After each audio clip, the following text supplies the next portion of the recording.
Bezrat Hashem Idbarach, on va dire un shi'ur qu'on pourrait appeler Purim sans regret. Alors bien entendu, on n'est pas en train de dire qu'il faut passer un Purim sans regret, ça veut dire qu'il ne faut pas boire beaucoup, il faut bien avoir mangé, il faut avoir fait la simha, comme ça on ne regrette rien. C'est pas ça, le sujet il est un peu plus profond que ça. Le Gaon de Vilna fait un parallèle, et d'ailleurs sur le plan linguistique on le sent déjà, entre la fête de Purim et la fête de Yom Kippour. Comme vous le savez, Yom HaKippourim, qui veut dire le jour. Kippourim, normalement, ça veut dire des nettoyages. Un Kippour, ça veut dire un nettoyage. Mais on parle ici du jour qu'on appelle en français plus facilement et plus communément le grand pardon. Et lié à Purim. D'ailleurs, Kippourim, ça veut dire comme Purim.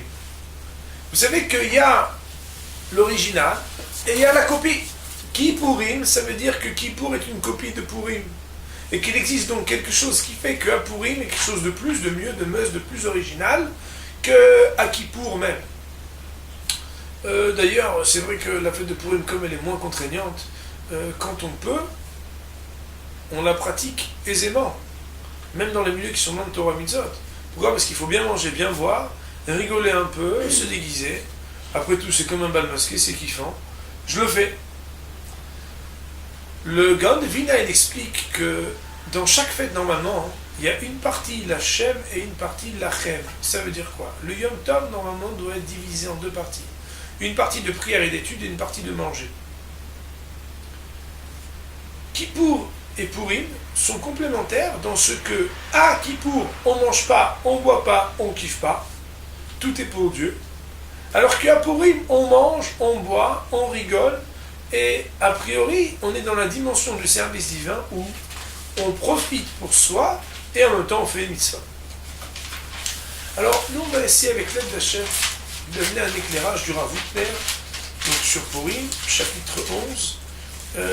Rav Hutner, c'est magnifique, sauf qu'il faut être sûr d'avoir compris. Donc, je ne suis pas sûr d'avoir compris, mais je suis sûr de pouvoir vous dire comment j'ai pas compris. Donc, on va essayer avec Hachem d'approfondir ensemble un sujet extraordinaire.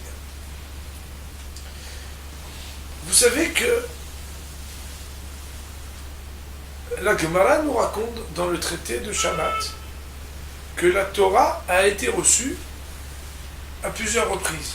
C'est des sujets connus normalement, en tout cas au début. La Gemara nous dit quand la Torah nous dit qu'ils campèrent au pied de la montagne. Amar Ravavdimi bar Hama bar Hassa. Ravavdimi bar Hama bar Hassa nous dit Melamed shekafa Akadosh Baruch Hu aleim et al kegigit. Akadosh Baruch Hu, il a pris la montagne, il l'a placée sur le peuple juif. Et il leur a dit Imatem ekablim haTorah mutav ve'imlav sham tekvoratrem. Si vous acceptez sur vous la Torah, c'est bien. Sinon, c'est le lieu de votre sépulture.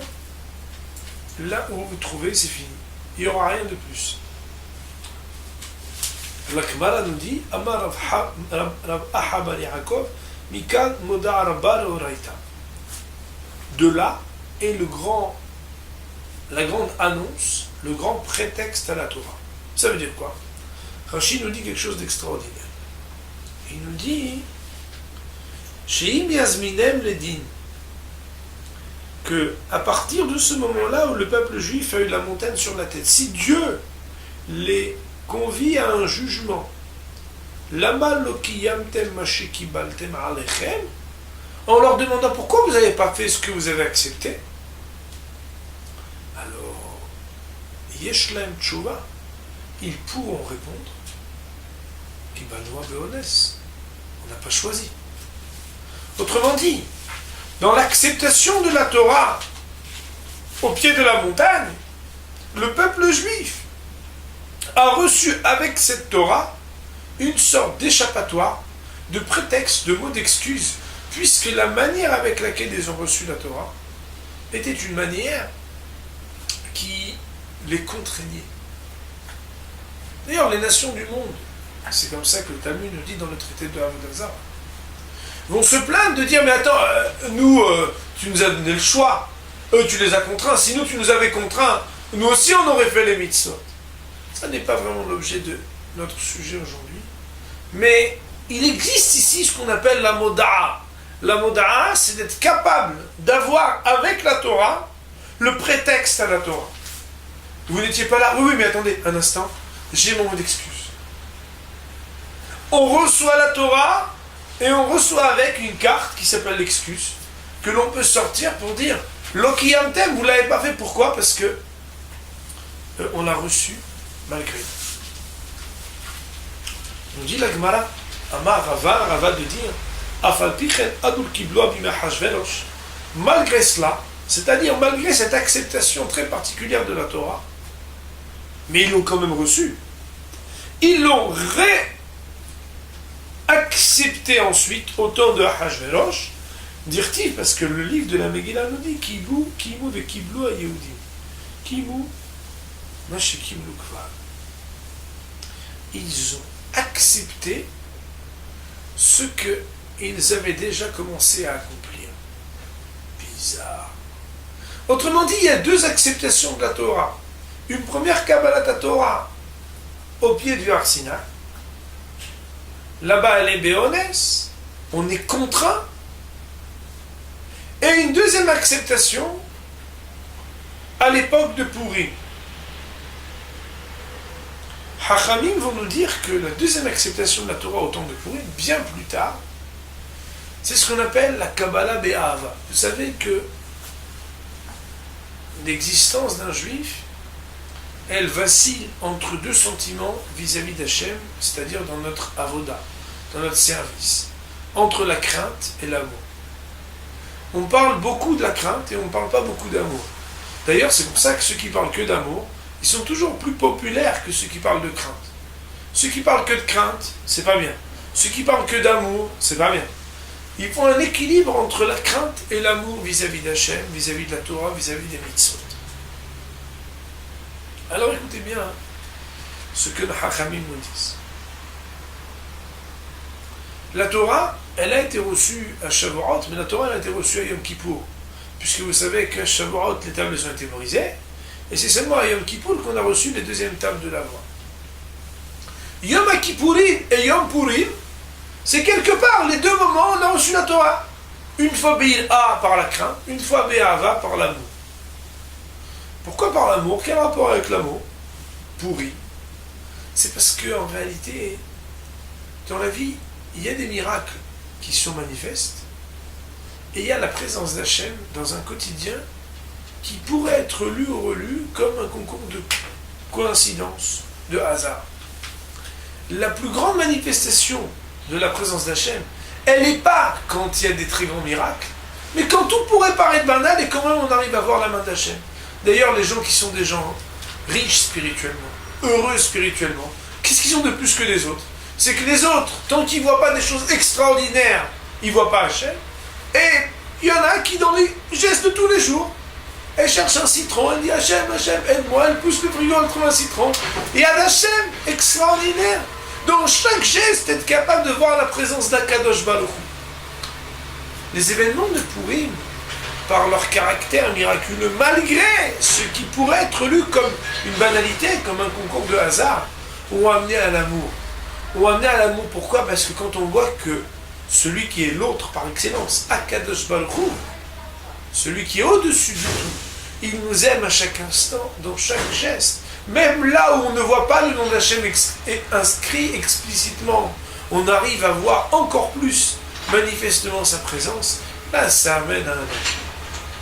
Le Rav Hutner, il nous donne un développement basé sur cette Gemara. Il nous dit la chose suivante. Il nous dit que quand le peuple juif il a accepté la Torah à nouveau à Purim, ils ont été mevatel la moda'a, c'est-à-dire ils ont annulé le prétexte. Tout à l'heure, je me suis dit, comment on va expliquer ça? Zut. Alors, je vais vous donner un exemple qui est très simple.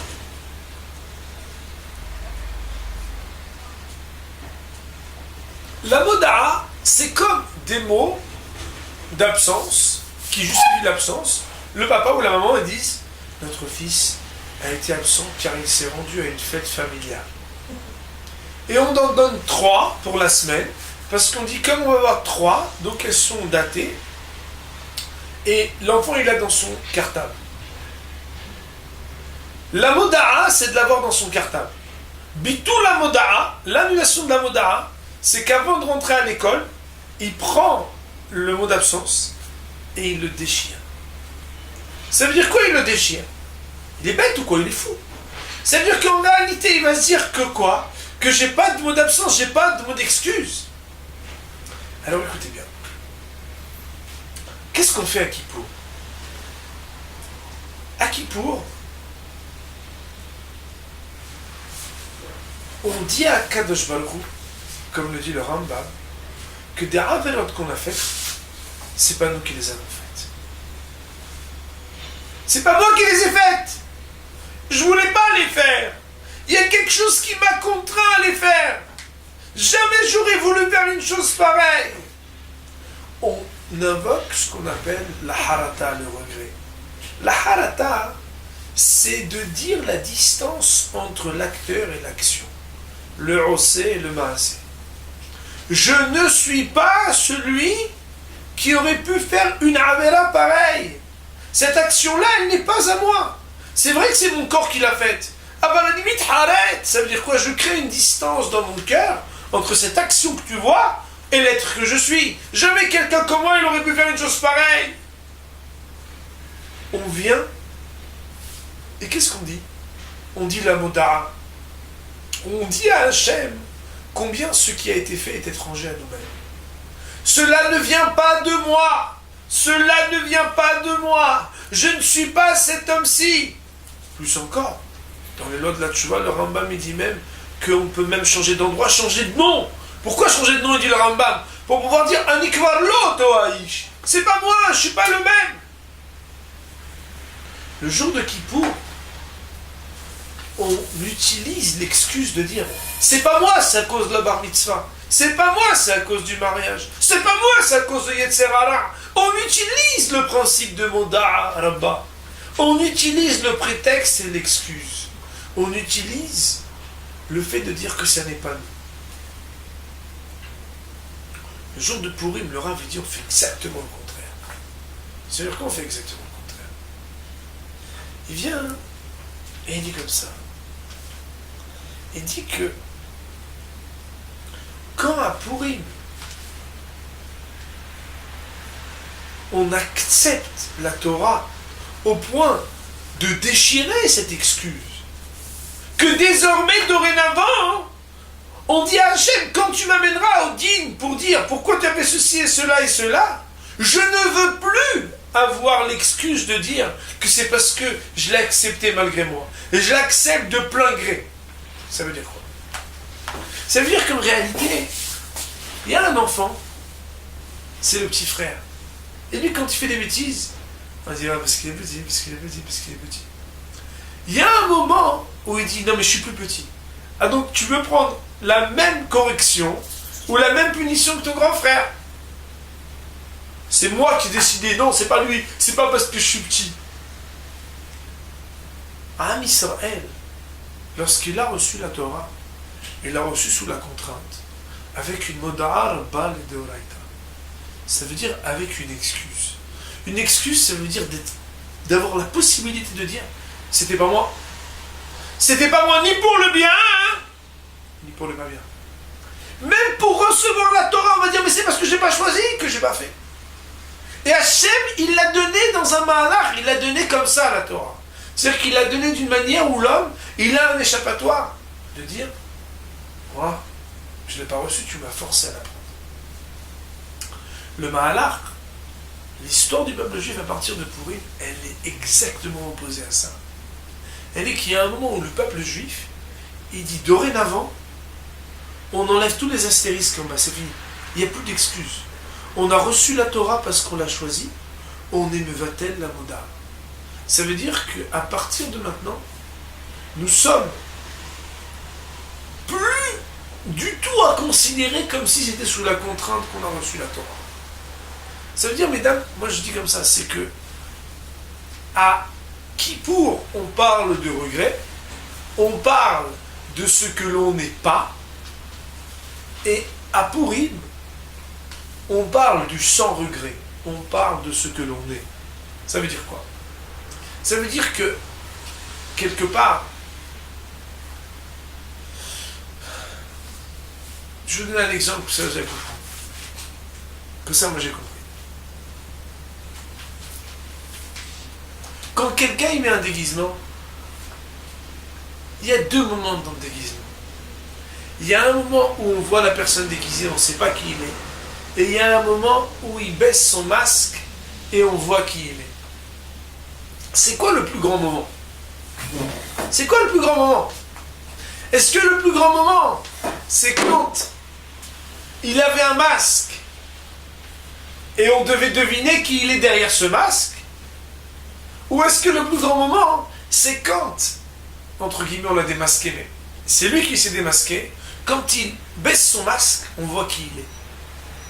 Il faut savoir que il n'y a pas un moins grand guilouille, il n'y a pas une moins grande manifestation du lien avec Hachem, de pouvoir dire qui on n'est pas, que de pouvoir dire qui on est. Et bien, c'est une grande critique du monde dans lequel on vit. Je vais vous dire pourquoi. Parce qu'en réalité, au quotidien, et dans le bon sens et dans le mauvais, on ressemble à ceux qui sont autour de nous. On a des masques, on est déguisé par nos actions, par nos habits, par nos coutumes. Et quelque part, on a deux chemins pour s'adresser à Hachem. Il y a des choses dont on a honte. Et que Béhémet, on dit à Hachem, c'est ça, j'aurais pas voulu le faire. Cette situation-là, elle ne me ressemble pas. C'est étranger à moi. Le jour de Purim, il y a quelque chose qui se révèle de l'autre côté. De l'autre côté, ça veut dire quoi? Ça veut dire qu'on peut être capable d'enlever un masque et de dire c'est lui, celui que je suis. Ça veut dire qu'il y a qui je ne suis pas, et ça c'est à qui pour on doit dire à Hachem qui je ne suis pas. Hachem, regarde, je voulais te dire, il ne faut pas que tu te trompes. Moi j'ai été trompé. Telle et telle chose, c'est pas moi. À Purim, il faut être capable de parler à Hachem des choses qu'on est, même quand on aurait pu penser que c'était pas nous-mêmes qui étions, mais qu'on faisait que ressembler. Là on vient, on n'a plus de prétexte. Être capable de pouvoir définir ce qui est le plus lié à nous-mêmes, ça veut dire être capable de lever un masque et de dire cette chose-là, c'est pas quelqu'un d'autre, c'est moi-même. Ça veut dire qu'en réalité, le sentiment du regret, il est utilisé à Yom Kippour, mais il y a des choses qu'on ne doit pas regretter. En français, il y a des proverbes bizarres et peut-être même un peu bidons pour parler des regrets et des remords. Il y a des choses que l'on doit regretter d'avoir faites. Ça veut dire quoi regretter dans la Torah? Ça veut dire exprimer à Hachem que quelqu'un comme moi, il n'aurait jamais pu faire une chose pareille, si ce n'était une excuse, quelque chose qui est étranger à moi. Découvrir qu'il y a des choses qui sont étrangères à moi, c'est très important dans la vie. Mettre de côté que le mal, il ne fait pas partie de moi. Mais il y a quelque chose de beaucoup plus puissant que ça. C'est d'arriver à découvrir que ce qu'il y a de bien, ça vient de moi.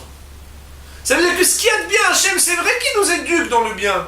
On commence à faire Kabbalat Torah par un clin d'œil d'Hachem. On se sent des fois forcé de faire Torah Mitzvot. On se sent forcé d'accepter l'étude. On se sent forcé d'avoir un lien avec Torah Mitzvot. Pourquoi? Parce que c'est l'obligation. Mais ça, c'est une dimension de crainte.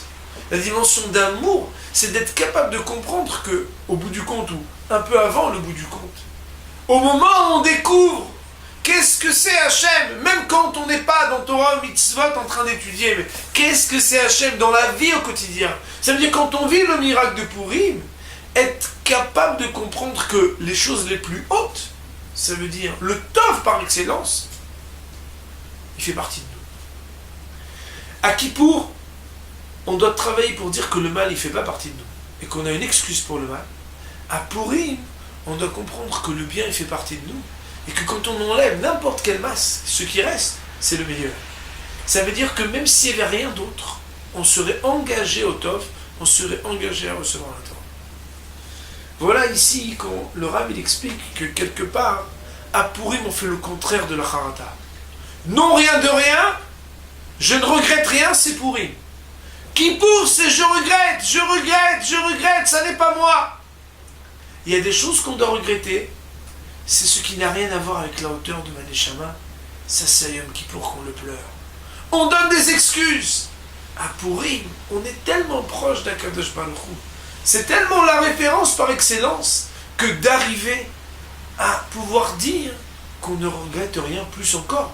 C'est que ce qui parfois n'est qu'une excuse pour les autres, pour moi c'est sans aucune excuse que j'assume la responsabilité de mon engagement en Torah Mitzvot. Voilà ce que